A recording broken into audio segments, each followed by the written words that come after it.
Hello, everybody, and welcome back to the lunch table. I am your host, Ben Houselog, a.k.a. Ben Like Sports, a.k.a. We need to stop letting refs make these calls in big-time games. And we just had an absolute cinema game of a Thursday night football game. We have an absolute cinema slate on Saturday. And we have football abroad in Germany on Sunday, paired up with some also fantastic games. All of that coming up right now on the lunch table. Shannon Sharp, take us away. Yams, collard greens, mac and cheese. I am recording this at 11 p.m. at night. I will be real. And I just got done watching the Ravens and the Bengals. And if you did not watch the Ravens and the Bengals, I feel sad for you. Because you're probably going to have to watch Giants, Panthers, in Germany instead of what you just saw tonight. So let me break down this game for you. The Bengals played aggressively. As I said, if you are playing in a game where everybody knows the Ravens are the better team, they have a better rushing attack, they're at home. The Bengals, they didn't play to tie. They didn't play to conserve clock. They played to win. In 99% of instances, they win. But the other 1%, you have Lamar Jackson on the other side of the football. I do want to note the Ravens almost lost this game due to them challenging a 2-yard catch in the first drive of the game. This game changed, however, when the Bengals were up 21-7 with the ball, driving down the field to honestly put this game away, and Chase Brown fumbled the ball. And from then on, it was the Ravens game. 100%. 100%. We can talk about Tylan Wallace. Gets a quick little out route, one defender misses a tackle. And the crazy thing is, on that 84-yard touchdown run, if the Bengals pursued harder, instead of just thinking that that corner had the tackle wrapped up, this game would be different. But they didn't. They didn't pursue on a seemingly meaningless play. In the grand scheme of things, usually 5-yard gain, first down. But they didn't pursue. 84-yard touchdown. That is why every single snap in football is so important. You can't take snaps off. You can't take half a snap off. You can't take seconds of a snap off. Because that will happen. We also had a very tough moment to watch. All the children are scarred. Derrick Henry took a run off the left tackle, and he got tackled. And his butt cheeks popped out. I had to use a soundboard for that one. We saw both of the cheeks. For all of you guys out there who had a parlay of less than 2 cheeks popping out, I'm sorry. You got hooked.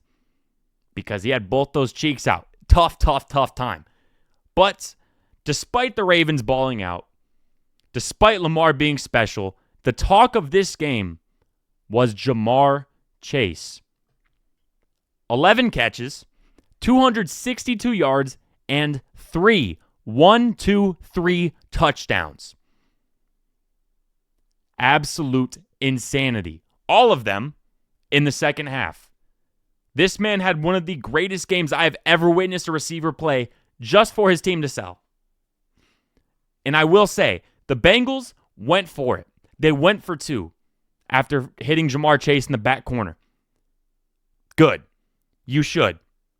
You should go for 2 in that situation. Number 1, you don't want to leave it up to a coin toss because guess what? That's what they did last time the teams played. Their kicker missed a field goal. Ravens hit a field goal. That was game over. But before, they actually lined up, had Jamar Chase one-on-one, and they called a timeout. I understand you want to see the defensive look. You want to see all of that. But now they realized, probably should not put the guy with 262 yards and 3 touchdowns one-on-one. Probably not a good recipe for success. So they changed it. They tried to motion Jamar around. Guess what? They were locked in on it. So what did they do? They threw it to Tanner Hudson. Mike Gesicki got held up. Some pretty obvious calls were missed. But at the end of the day, they left the game up to the refs. That's how it goes. You never leave the game up to the refs. You can't. For the Ravens, Kyle Hamilton looked like he turned his ankle. I don't know how bad, but it did not look good. Tylan Wallace Everybody who is a college football nerd in here remembers Tylan Wallace before he got injured at Oklahoma State. Dude was by far and away the number one receiver in college football. I'm glad to see him ball out. He always seems to come up big in the middle of the season for the Ravens. Last year, I think it was a 64-yard punt return touchdown against the Rams. One of the greatest games of last year. The Ravens are winning close games. Their defense is bad, horrible. Their secondary, I can't even express how bad they are. You have a first-round draft pick, Marlon Humphrey, Kyle Hamilton. You would think that they'd be better, but they're not that good. But their pass rush was effective tonight. If you go back and watch the film, and I might make a YouTube video about this, Cincinnati was getting absolutely eaten up by Matabike and everybody up front. So what did they do? They started going two tight ends, split back formation, where Joe Burrow was back in the shotgun and had two tight ends on either side of him just to block the edges or anybody that leaked through. Tip of the cap to whoever was in Cincinnati. Number one, Burrow is injured. His hand, his wrist, whatever it isn't right. He's still a great quarterback even when he's injured, but it's not right. The Bengals have failed Joe Burrow. They have failed Jamar Chase because it looks like they might not make the playoffs. The Jets now have a very, very interesting game this Sunday. We will get to that. However, Ravens 35, Bengals 34. Derrick Henry's butt cheeks came out. Probably one of the craziest Thursday night football games we will ever witness because, a guy's butt cheeks were out on the screen. Refs, Jamar Chase, all that kind of stuff. It's an instant classic. You had 3 touchdowns over 60 yards. Ridiculous stuff. But moving on into the Saturday football slate, I only have 2 games I'm going to highlight for you guys. And they're both in the SEC. Go figure. Of course they're going to be in the SEC, but they all have massive playoff implications. 2 of the teams already in the playoff. One of the teams in the playoff projected to have a bye. 2 of the teams on the fringe of the playoffs. 3 of the teams actually, 2 lost teams. We will start with Alabama at LSU. Massive, massive game. We know this, it's storied, right? 2019, 2020. Every single time these teams face, there had been bad blood. Number one, because of Nick Saban, who is no longer there. Because he did coach at LSU, then he coached at Bama. We know by now. But here's the thing.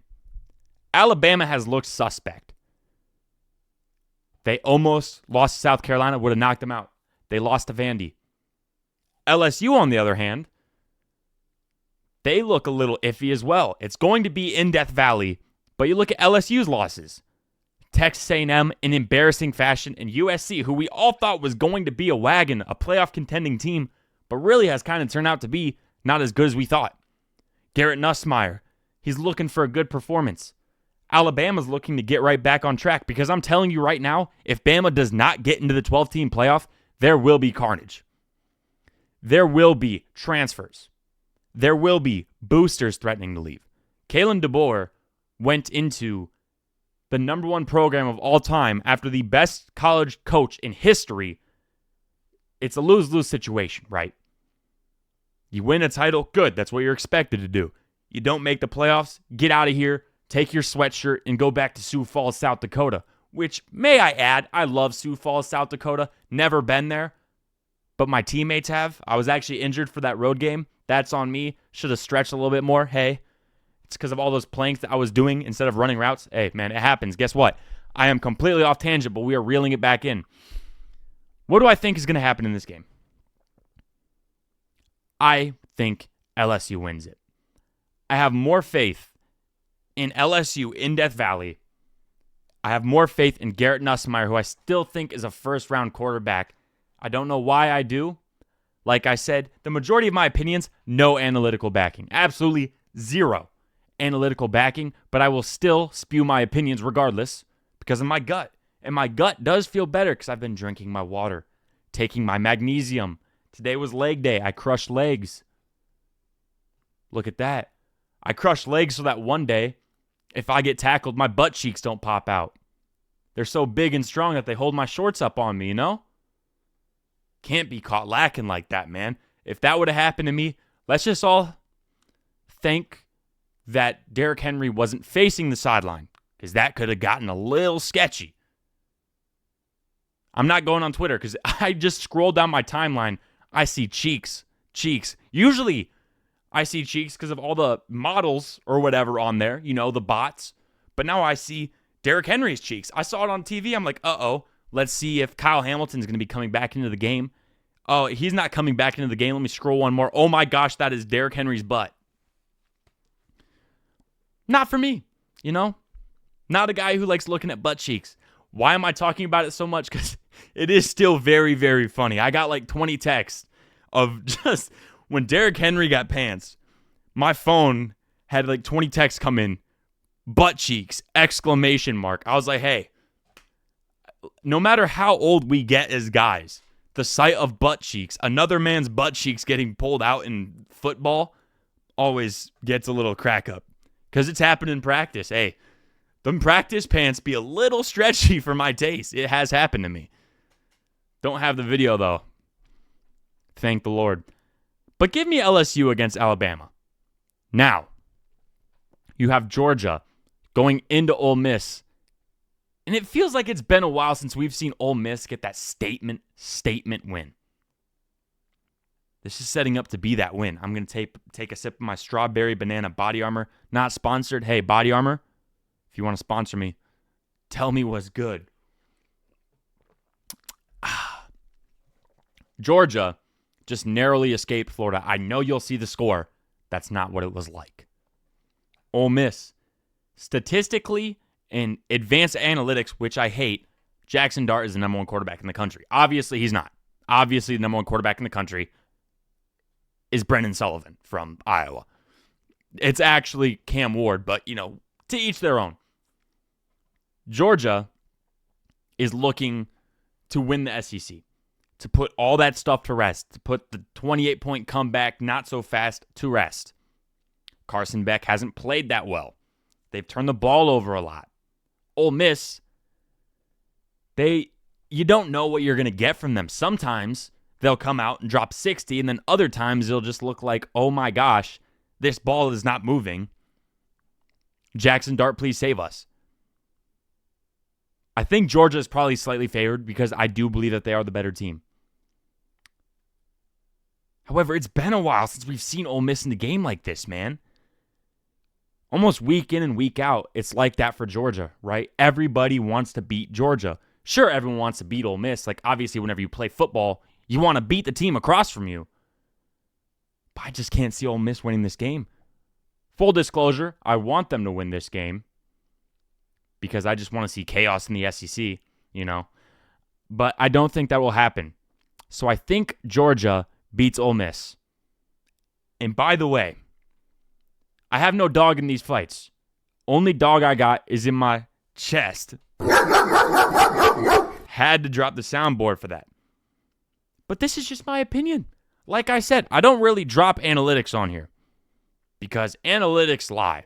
The eye test never lies. The courage never lies. And honestly, last week, almost got all my game predictions correct. So we go into NFL Sunday. I also got the Thursday Night Football game correct. I said it would be a close one, Ravens. Obviously, everyone thought that. I'm not acting like I'm special. But we are going into the NFL Sunday slate. And we start off with Giants versus Panthers in Germany. That's a bad game to grow football, if we're being honest. I've seen a lot of Giants fans on Twitter saying that Daniel Jones is going back to Germany, where he's from. Ridiculous. That's a crazy statement to make. But nonetheless, two of the worst teams in football. Someone just went by my house on a motorcycle. You guys probably can't hear it because I upgraded the microphone. Come on now. We're putting money in. The Giants, they look iffy. The Panthers, kind of coming off a big win. You beat the Saints. Bryce Young plays better. Chuba Hubbard gets a contract. But the Giants still have Dexter Lawrence in the middle. And I do think that the Giants are the better team. But there's just something about Bryce Young, man. I believe in Bryce Young. I've never waned off of that. I will always believe in Bryce Young. And I also have a little soft spot for Daniel Jones. Probably because he beat the Vikings the year that the Packers didn't make it, and that makes me feel good inside because I don't like the Vikings. I'm going to take a sip of water. But I just don't know if the Panthers' offensive line will be able to stop Dexter Lawrence. Let's be real. The Panthers actually have a pretty good offensive line. They do. Watch the film. They've pretty much handled everybody. The problem early on was Bryce Young. It wasn't the offensive line. The Giants, Tyrone Tracy, Malik Neighbors, Daniel Jones. Looks kind of bleak on offense. They're losing a lot of one-score games, but not in close fashion, if that makes sense. They don't really look like they have control. The Panthers last week kind of came back and won. They're kind of riding high. And for that reason, I think the Giants are probably favored. I'm going to go with the Giants to win again. Last time they were in Germany, they beat the Packers. Give me the Giants to beat the Panthers, although I do hope the Panthers beat the Giants because I do like Bryce Young, and I want him to win. Moving on to our noon slate, we have the Patriots at the Bears. The Bears' defense is banged up. The Patriots are coming off a loss that was easily preventable, but both of these teams honestly kind of want to lose this game, at least from what I've heard from the fan bases. Number one, the Patriots want a better draft pick. Number two, the Bears just want Eberflus gone. Pretty much. That loss to the Cardinals kind of crushed the fan base. They still could make the wild card, but it's not looking likely just because of how good the NFC is. Caleb Williams hasn't had that very good game yet, against a solid squad. And I do hesitate to call New England's defense a solid squad, but they have solid pieces, They have solid pieces. It's like when you go to a gas station, say you go to Casey's in the Midwest, and you're looking at the pizza go around on that spinner, and you have like a couple pieces that it's like, did you guys make sure to like not cook it in the cardboard? Then you have like those two slices that you're like watching rotate around the spinner. You're like, you know what? Those are the slices I want. Those are the scrumptious, succulent slices of pizza. That's Christian Gonzalez. Did I just call another man succulent? No, I did not. Do not take that out of context, please. I didn't mean it like that. But the Patriots have some gems, right? They want a better draft pick. Bears want Eberflus gone. The Bears fans are honestly, in my opinion, actually both of these guys are kind of looking into the future. Bears, you still have a chance. But I do have the Bears winning this game. It's going to be a decent showdown of rookie quarterbacks. I'm not going to lie. I will be watching Red Zone in, I think, every single game. Actually, I might watch Steelers Commanders. That would be a good one. But I will be watching Red Zone because, one, the Packers don't play. And two, there's not the great, fantastic matchups, There isn't. But give me the Bears to beat the Patriots. Bears fans, it's going to be okay. It kind of sickens me to console you a little bit, but I'm a realist. Okay, I look at what I see on the football field. You're almost there. You were tipped Hail Mary away from thinking that this season is still savable. But you guys are probably not going to make the playoffs, and that does bring me some joy. I must be real. 49ers at the Bucs, and Christian McCaffrey has finally been activated. Here's what I think happened. I think that when Christian McCaffrey went over to Germany to probably get stem cells injected into his Achilles, they held him hostage, and the NFL had to send the Giants and the Panthers over to get Christian McCaffrey back. That's what I think happened. That's how I think Christian McCaffrey came back. Because if you guys remember, everyone thought he was going to start of the season. Hush, hush, went over there. Was Christian McCaffrey held hostage in Germany? I probably should not push that theory, but it kind of makes sense, right? Say, okay, here, you guys get football. Maybe we told them that Daniel Jones is better than Christian McCaffrey. They're over in Germany. They might not know. Maybe that's what happened. But they are at the Buccaneers. The Buccaneers are probably feeling a little low. 49ers aren't.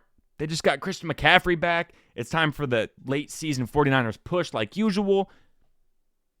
They're probably lit, partying. For that reason, I got to go with the Niners, man. It's just Nick Bosa after the election. Come on, dude. You really think that he's not about to go stupid? Come on, man. Nick Bosa might get 7 sacks on Sunday. I am so serious. He genuinely might. He might. But in all reality, I will be happy to watch Ricky Pearsall, number one, because I have him on the bench in fantasy. Also, I started Zay Flowers in fantasy tonight. Not my proudest start. Not my proudest moment. My receivers this week are Zay Flowers and Tank Dell. So we're looking at a first potential loss here. Anywho, give me the Niners over the Bucks. Moving on into a game that a lot of people are kind of underrating, in my opinion. You have the Broncos at the Chiefs. The Chiefs, one less day of prep. The Broncos are coming off an embarrassing loss to the Ravens. Very embarrassing loss to the Ravens, I might add. Chiefs are undefeated. DeAndre Hopkins is starting to get going.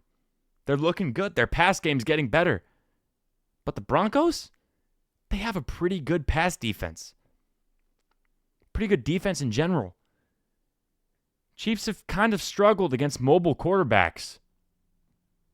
Bo Nix, despite what he looks like, is a very mobile quarterback. Sean Payton is a very good NFL head coach. The Chiefs, I don't know how long they can go on this Linsanity run, but I think it might be stopping this weekend. I think it might be stopping. Give me the Broncos to come into Arrowhead, just like the Raiders did last year on Christmas, and give me the Broncos upsetting the Chiefs for the first loss of their season. Do I have any analytical backing? No. You guys know this by now. I don't go off analytics. I don't go off of favoritism. I go off of, I kind of feel good about this one, and it hasn't really failed me much. Only every single week. And honestly, every single day. Honestly, every single hour that I'm not asleep. But that's too much information. Give me the Broncos to upset the Chiefs on the road. If it happens, I will be victory lapping this. If it doesn't happen, I will be burying this off of the face of the internet. So clip it while you can. For all of you guys watching the YouTube, we do have a YouTube. I forgot what it is. Too many hits to the head. But hey, follow Ben Like Sports on Instagram, Twitter. I'll put it up there. We'll get the YouTube rolling. It's really just me in a basement talking trash. By a basement, I mean a spare bedroom. And talking trash, I mean talking sports. Hey, thank you guys for tuning in. Bills going into the Colts. Colts, I think Joe Flacco's starting. I have no idea. I'm taking a sip of water. Bills, kind of rolling. Josh Allen in the MVP race. Obviously, Lamar is the heavy favorite right now, but hey, they're getting going. Colts, who knows? I was a fan of starting benching Anthony Richardson for Flacco. If Flacco's going to play like that, if he's not going to play like what he played like early in the season and last year, there's no point of having him out there. Have Anthony Richardson go do it, man. Because at least it'll be fun football to watch. At least after Anthony Richardson turns the ball over, the next drive he will throw an 80-yard touchdown on the money straight to Alec Pierce or Josh Downs or Mo Alley Cox, VCU legend, basketball player. By the way, that debate is crazy. NBA players would much easier translate to the NFL. Mo Alley Cox, all you got to see. So we have now talked about cocks and butt cheeks. Okay, this is a kid-friendly podcast. I do not swear on this podcast. So yeah, give me the Bills. Steelers at Commanders in the game of the week, in my opinion, on this show. You have the Commanders. This is basically the trade deadline battle. I would like to think that Tomlin and Dan Quinn were in an Xbox party when they were doing these trades. Like Dan Quinn was like, oh, just got Lattimore. Tomlin's like, no, you didn't. He's like, yes, I did. Well, I just got Preston Smith for a 7th rounder. No, you didn't. I also just got Mike Williams. That's a lie. But it was the truth. It actually was the truth. Steelers rolling. Bolstered roster. Najee Harris is running hard. Russell Wilson is throwing the ball up. George Pickens is coming down with it. Looks like it's working. Commanders, 7-2. They're rolling. But this is a test. A lot of people have been skeptical. I got to take my glasses off. They're fogging up because of these hot takes I'm making. It was the Broncos one. A lot of people have been skeptical about their strength of schedule. And honestly, for good reason. Their strength of schedule hasn't been phenomenal. They haven't played the Eagles yet. They've played the Bears. Sure. Played the Bengals. Sure. But they haven't played a defense like the Steelers. Now, granted, there are not a lot of defenses like the Steelers. But this is a gut check for the Commanders and Jaden Daniels. I have the Steelers winning this game. I want the Commanders to win, but I have the Steelers winning this game because they are the more experienced team. I understand. A lot of people are probably going to choose the Commanders, and I do kind of hope the Commanders win because I'm an offensive guy. I like watching offense. Commanders' offense is pretty cool, but I do have the Steelers winning this game. Moving on.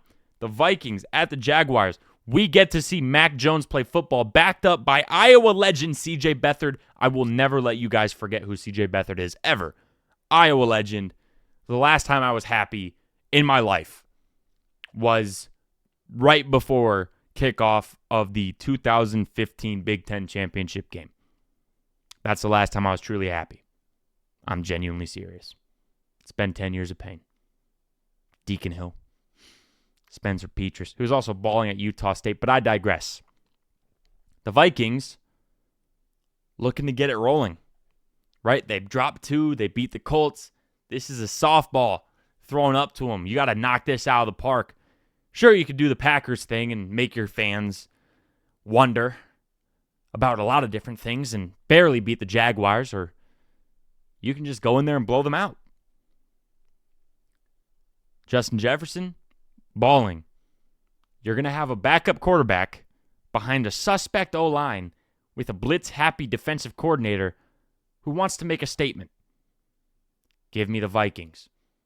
Granted, I do want them to lose because it bears better for the Packers, but give me the Vikings. Moving on, you have the Falcons at the Saints.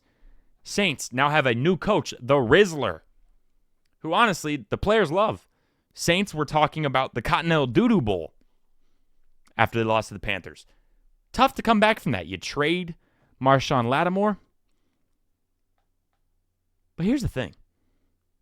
It's the Falcons, and Falcons fans that are listening to this, like, the Falcons always do something crazy in the regular season. They always lose to someone they shouldn't lose to. Is it going to be the Saints? I mean, new head coach, Dennis Allen is gone. The city's probably buzzing a little bit. You know what? Give me the Saints to beat the Falcons on Sunday. Based off nothing but pure vibes. The bad man is gone. Dennis Allen will no longer serve as a coach in New Orleans. Saints fans are ecstatic. People actually, someone said that Bryce Young can walk down downtown New Orleans untouched because he is the last straw that got Dennis Allen fired. Hilarious.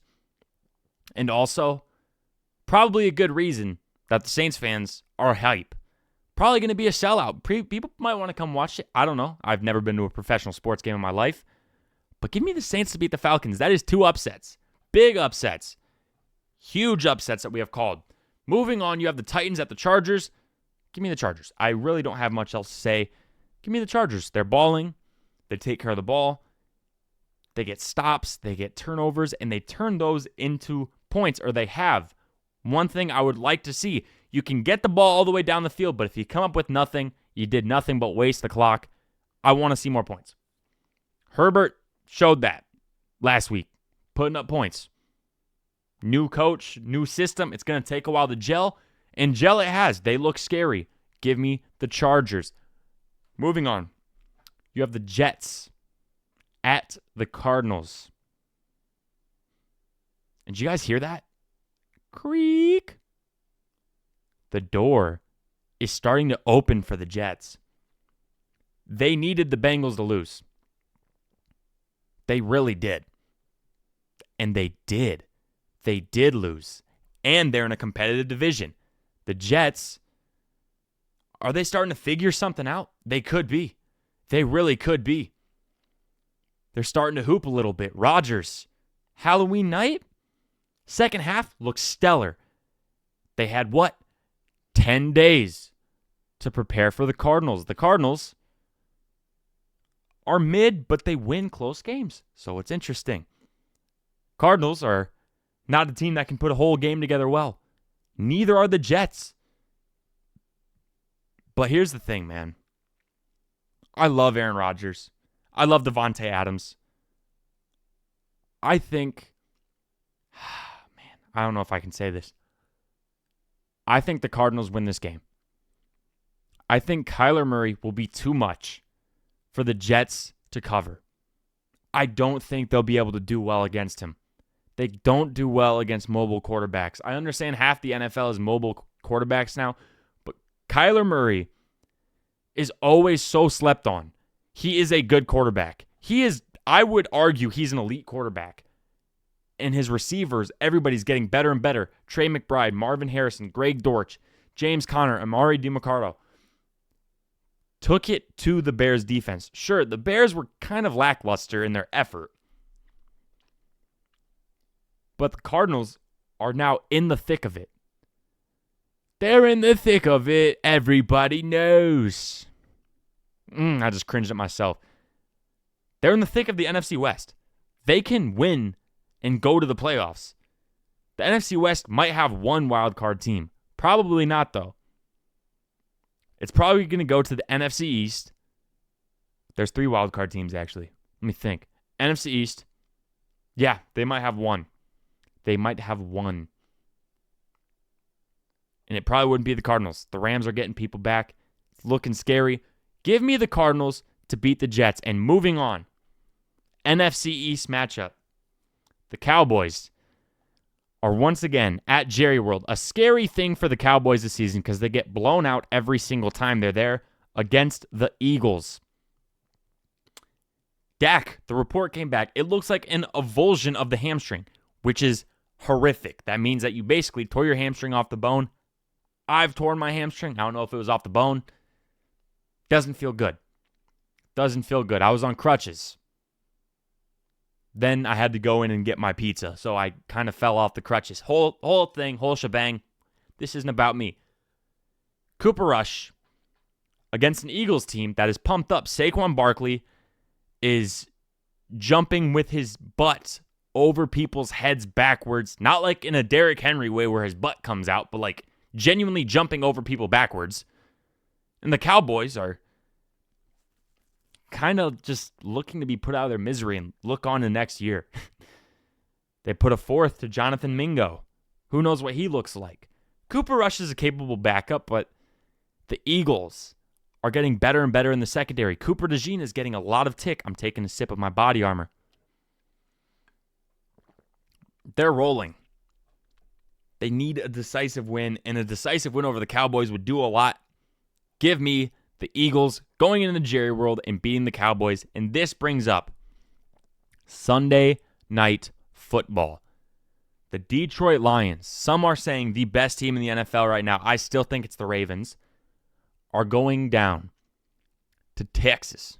Houston, Texas, to face the Texans, who just lost the Jets. They've had 10 days to prepare. It is a dome, so Jared Goff, you will be starting for my fantasy team.